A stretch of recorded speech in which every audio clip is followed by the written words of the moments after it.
Polio బాధితురాలైనప్పటికీ కష్టపడి ఉపాధ్యాయురాలుగా ఎదిగారు. భర్తకు సరైన ఉపాధి లేకపోయినా తన జీతంతో ఇంటిని నిలబెట్టారు. ఒక్కగానొక్క కొడుకును ఎంతో గారాబంగా పెంచారు. ఉన్నత చదువులు చదివించారు. కానీ ఆమె త్యాగాలకు విలువ లేకుండా పోయింది.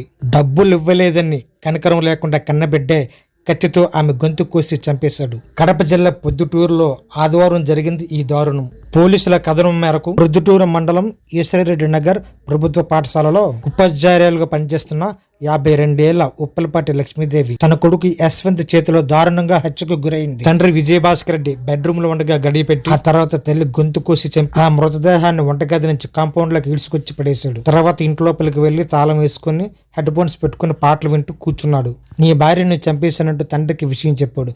దీంతో తండ్రి లబోదిబ్బమంటూ కేకలు పెట్టాడు. సమాచారం అందుకున్న 3 టౌన్ పోలీసులు వెంటనే అక్కడికి వెళ్లి తలుపులు పగలగొట్టి లోపల ఉన్న యశ్వంత్ను అదుపులోకి తీసుకున్నారు.